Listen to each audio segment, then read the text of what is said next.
हरे कृष्णा कृष्णा कृष्णा हरे हरे, हरे राम राम राम हरे हरे। सुबह के 5 बजे हुए हैं और आप सभी लोग देख रहे हैं द भगवद गीता शो। आज की इस वीडियो में हम आप सभी को बताने वाले हैं कि द्रोणाचार्य को चुप देखकर दुर्योधन के मन में क्या विचार आया। अपर्याप्तम तस्माकं बलम भीष्माभिरक्षितम पर्याप्तम तुदमेतेषां बलम भीमाभिरक्षितम अपर्याप्तम तदस्माकं बलम भीष्माभिरक्षितम। यानी अधर्म अन्याय के कारण दुर्योधन के मन में भय होने से वह अपनी सेना के विषय में सोचता है कि हमारी सेना बड़ी होने पर भी अर्थात पांडवों की अपेक्षा 4 और 6 अधिक होने पर भी पांडवों पर विजय प्राप्त करने में है तो असमर्थ ही है। कारण कि हमारी सेना में मतभेद है, उसमें इतनी एकता, संगठता, निर्भयता, निसंकोचता नहीं है जितनी कि पांडवों की सेना में है। हमारी सेना के मुख्य संरक्षक पितामह भीष्म उभय पक्षपाती हैं, अर्थात उनके भीतर कौरवों और पांडवों के प्रति दोनों के प्रति समान पक्ष है। वे कृष्ण के बड़े भक्त हैं, उनके हृदय में युधिष्ठिर का बड़ा आदर है, अर्जुन पर भी उनका बड़ा स्नेह है। इसलिए वे हमारे पक्ष में रहते हुए भी भीतर से पांडवों का भला चाहते हैं। वे ही हमारी सेना के मुख्य सेनापति हैं। ऐसी दशा में हमारी सेना पांडवों के मुकाबले कैसे समर्थ हो सकती है? नहीं हो सकती। पर्याप्तम तुदमेतेषां बलम भीमाभिरक्षितम। परंतु यह जो पांडवों की सेना है यह हमारे पर विजय करने में समर्थ है, कारण कि इनकी सेना में मतभेद नहीं है, प्रत्युत सभी एक मत होकर संगठित है।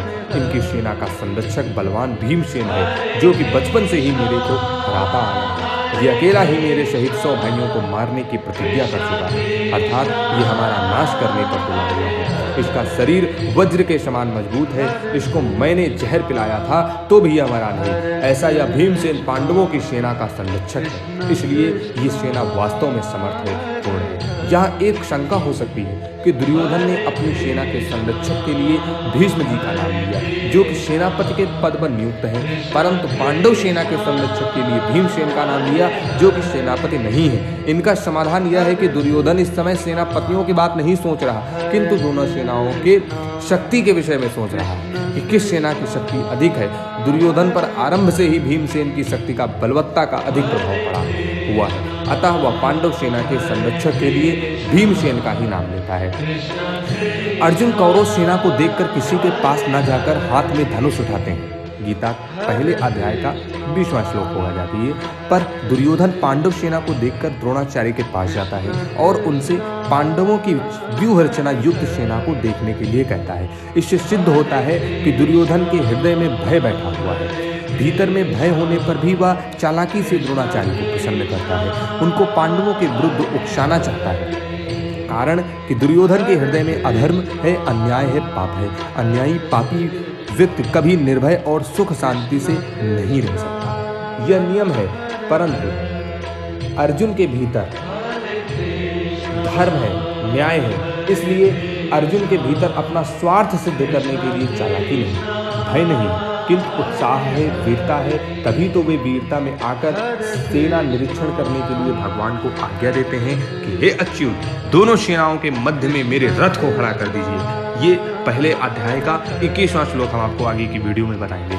इसका तात्पर्य है कि जिसके भीतर नाचवान धन संपत्ति आदि का आश्रय है, आदर है, और जिसके भीतर अधर्म है, अन्याय है, दुर्भाव है, उसके भीतर वास्तविक बल नहीं होता, वह भीतर से खोखला है और वह कभी निर्भय नहीं होता। परंतु जिसके भीतर अपने धर्म का पालन किया है और भगवान का आश्रय है, वह कभी भयभीत नहीं होता, उसका बल सच्चा होता है, वह सदा निश्चिंत और निर्भय रहता है। अतः अपना कल्याण चाहने वाले साधकों को अधर्म, अन्याय आदि का सर्वथा त्याग करके और एकमात्र भगवान का आश्रय देकर भगवत प्रीत्यर्थ और अपने धर्म का अनुष्ठान करना चाहिए। भौतिक संपत्तियों को महत्व देकर और संयोगजन्य सुख के प्रलोभन में फंसकर कभी अधर्म का आश्रय नहीं लेना चाहिए, क्योंकि इन दोनों से मनुष्य का कभी हित नहीं होता है, प्रत्युत अहित ही होता है।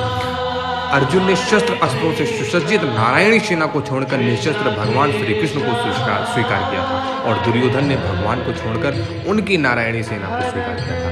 तात्पर्य है कि अर्जुन की दृष्टि भगवान पर थी और दुर्योधन की दृष्टि वैभव पर। जिसकी दृष्टि भगवान पर है उसका हृदय बलवान होता है, क्योंकि भगवान का बल सच्चा है। परंतु जिसकी दृष्टि सांसारिक वैभव पर होती है उसका हृदय कमजोर होता है, क्योंकि संसार का बल कच्चा होता है। मिलते हैं अगली वीडियो में, तब तक के लिए जय श्री राम।